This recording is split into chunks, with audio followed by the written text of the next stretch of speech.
皆さんこんにちは、まほです。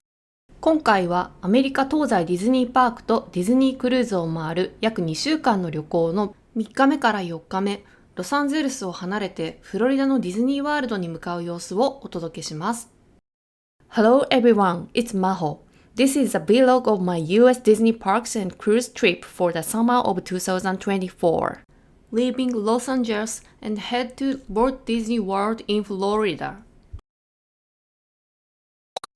無事にリフトに乗ってホテルで荷物をピックアップして空港に向かってます。ここからもうロサンゼルスに向かってどれぐらいかな、40分50分ぐらいかかるみたいですけど、ここから移動します。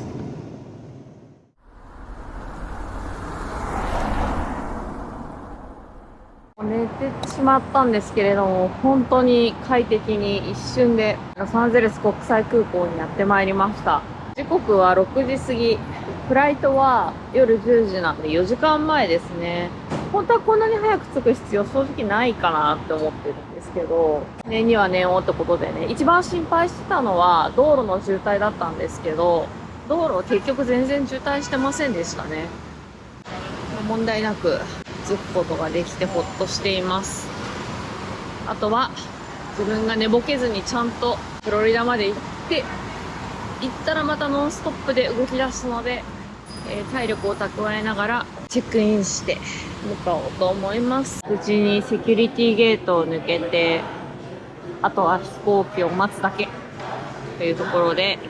本日の夕飯です。ヘルシーそうなお店で、半分はトマト&アボカド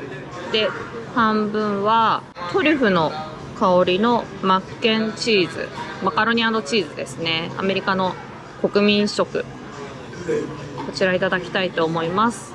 蓋付きのボウルにしてくれたので、もし食べきれなかったら機内にも持ち込めるよっていう感じですかね。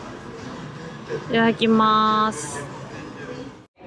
海外旅行の持ち物で最近水筒が必須だなと思ってて、なぜならセキュリティゲートで100ミリ以上の水はもう没収されるからですね。なのでこれは空のペットボトルを持ってきたんですけど、このペットボトルは今日ギャラクシーズエッジで買ったもので、アメリカでメジャーなダサーニって読むんですかねの水なんですけど、よくよく見ると読めない文字だったり読めないハンコみたいな、これ一緒に売られてたのが BB-8 の形したフォーク売ってたんで、もしかしたらディズニーって一言も書いてないんですけど、ギャラクシーズエッジのために作られた限定デザインじゃないかって思うと、途端にもったいなくて記念に持って帰りたいような気持ちに駆られています。真偽は不明ですが、そんな気配を感じます。個人でやられているディズニーメディアの方がちょうど D23 に行かれてて、いろいろ書かれてたんですけど、ギャラクシーズエッジはスター・ウォーズ内のエリアをそのまま再現してて、だからそこに売られているグッズ、これはグッズと言えるかわかんないですけど、一切スター・ウォーズっていうロゴのものを出さない世界観にしてる、名前とかも含めてですね。だから名前からギャラクシーズエッジって一言もスター・ウォーズって入ってないし、アトラクションだったりっていうのも物語の世界の中だよっていうのを多分示すためっていう意味合いだと思うんですよね。その話聞いてすごいな、さすがだなっていうふうにちょっと感じました。アメリカン航空なんで国内線でも多分飲み物は出る、飲み物とスナックは出るんじゃないかな、深夜便なので。だけどちょっと薬を飲みたいのでお水をゲットしてきました。では出発までちょっとのんびりします。待ってる間1時間ぐらいずっとうとうとしたんですけど、果たして機内では寝れるのでしょうか。ちょっと広めの席を押さえてあります。ちなみに今充電ステーションで一生懸命 GoPro の充電をしております。電池3個ち1個は充電できたので、では行ってきます。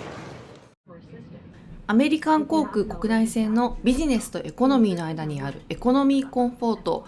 新しい機材で広くて快適でした。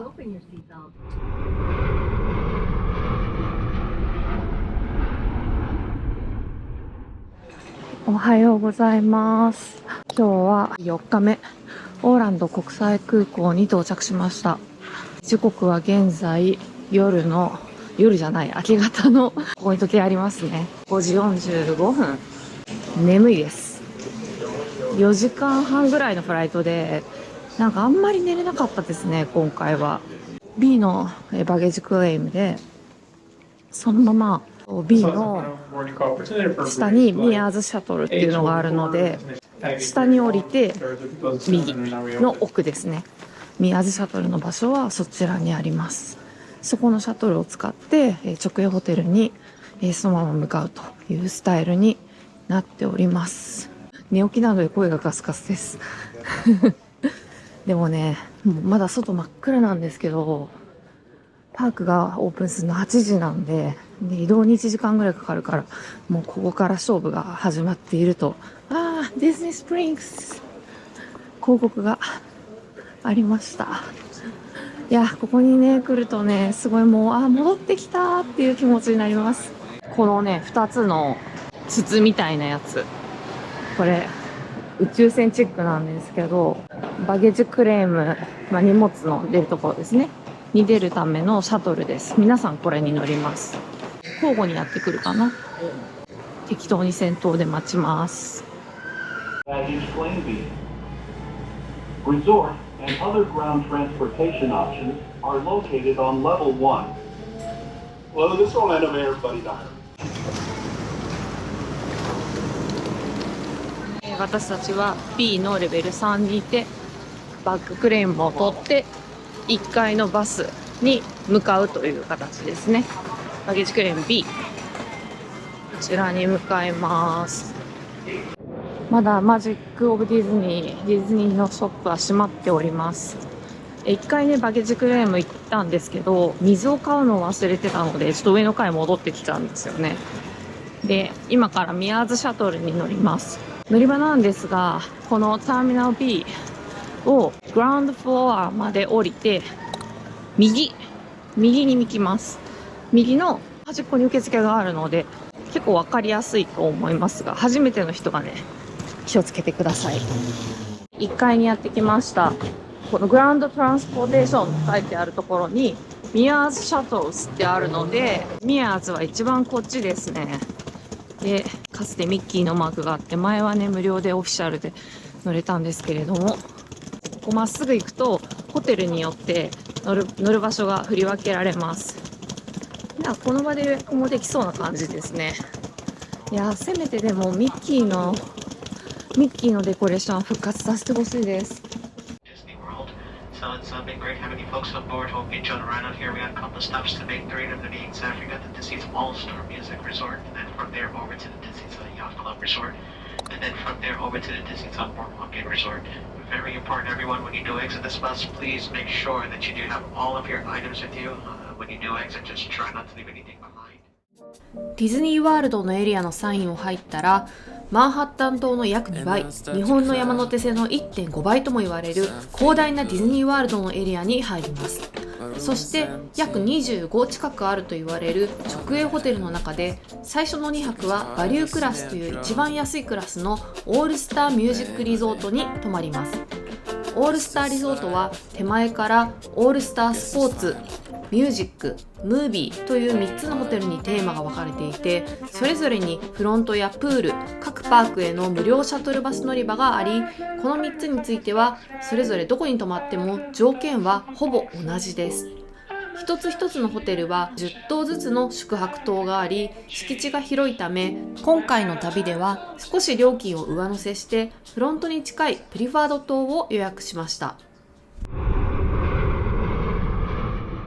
さっきのミアーズコネクトのシャトルバスの中に GoPro のバッテリーチャージャーを置きっぱなしにしてしまいました。めっちゃショック。なんですけど、バスは特定できてて、場所も特定できてて、で、ディズニーワールドのフロントデスクの人めちゃくちゃ親切なんで、丁寧に電話して特徴とかバスとかの説明をして調べてくれるっていうことで、そんなものを取る人そんなにいないと思うんで、戻ってきてくれることを願ってます。私の GoPro 生活はどうなるか。もしね、最悪 GoPro 使えなかったらもう iPhone に完全に切り替えて Vlog 撮ろうかなって。そこはもうちょっと割り切ってやっていこうと思います。GoPro バッテリーチャージャーと私のバッテリーたちが見つかることを切に祈ってます。マジックキングダムに向かいます。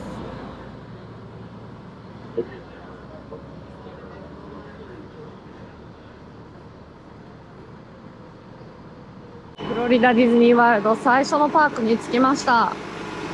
なんか最近はこういうキャラクターラッピングバスが増えているみたいですね。今回最初のパークはマジックキングダムです。初日のね、朝にマジックキングダム行くってめっちゃ珍しいんですけど、今回は目玉のアトラクションがてんこ盛りっていうことで、マジックキングダムちょっと多めに行こうかなと思ってて、朝一でバーチャル Q 始まってて、でティアナのブルーバイユーは残念ながら取れなくて、次1時ぴったりにセカンド Q あるんですけど、多分時間的に無理じゃないかな。で、明日の夜も予定してるんで、明日の夜に取れたらいいなって思ってるんですけど、今日はこの後はエプコットに行く予定なので、今日はティアナは無理かなと思うんですけど、なぜかね、トロンは取れました、普通に。なんででしょうね。トロンは有料のライトニングレーンパスを取った上にバーチャル Q も取れてるんで、運が良ければ2回連続ぐらいの勢いで乗れそうです。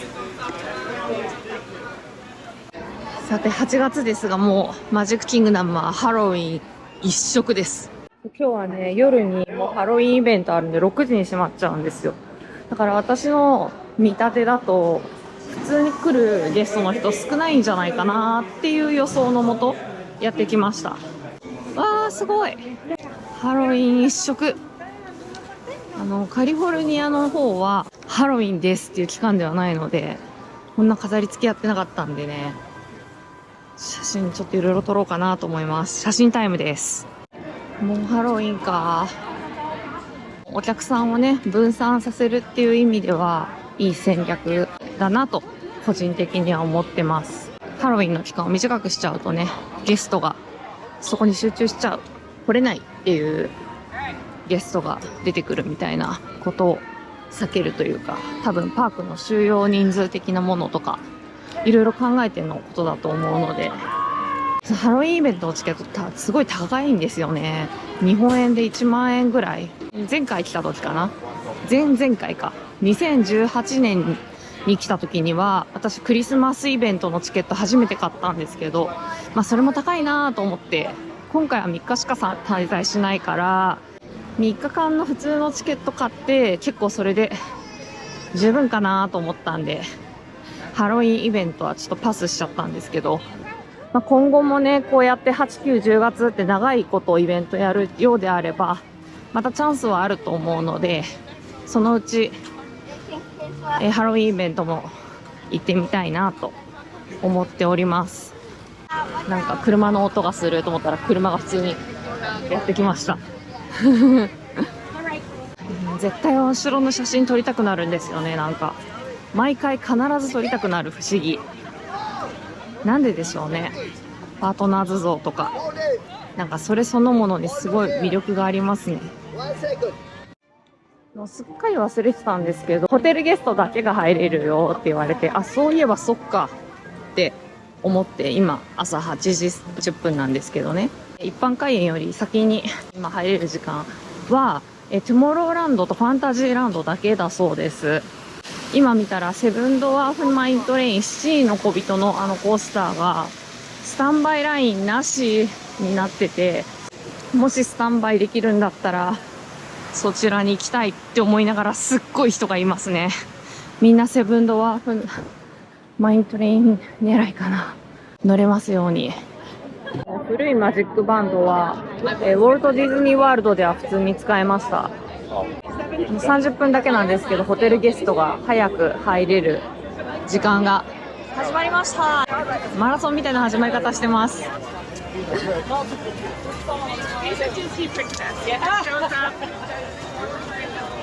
わー、楽しみ。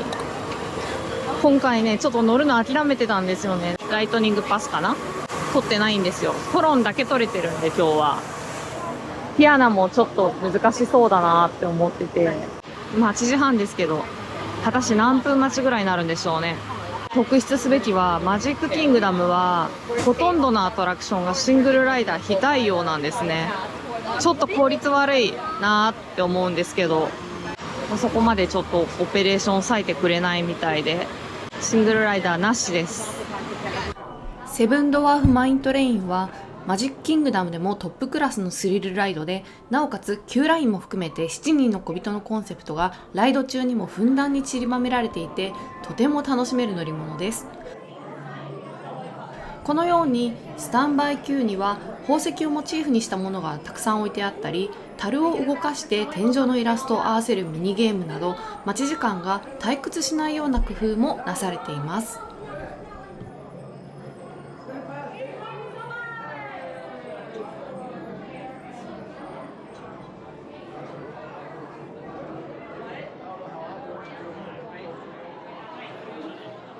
待ち時間見たら60分待ちってあったんですけど、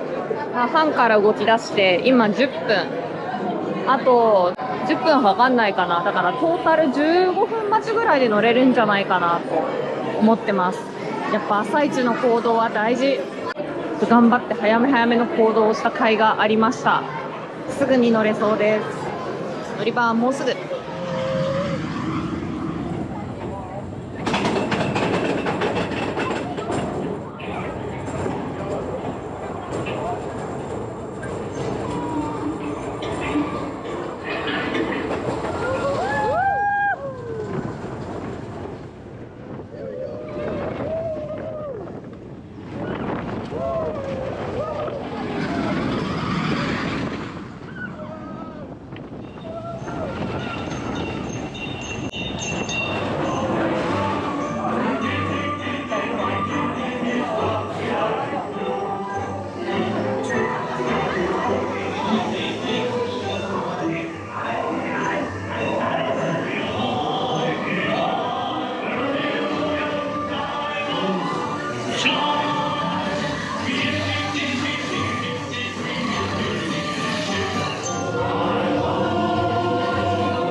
見ている皆さんに魅力が伝わったでしょうか。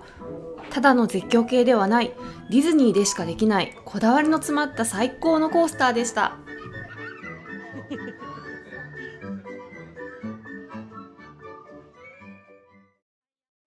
次回も引き続きマジックキングダム編です。今フロリダで一番熱い新感覚ライドトロンなどを体験してきました。高評価、チャンネル登録をしてお待ちください。次回もお楽しみに。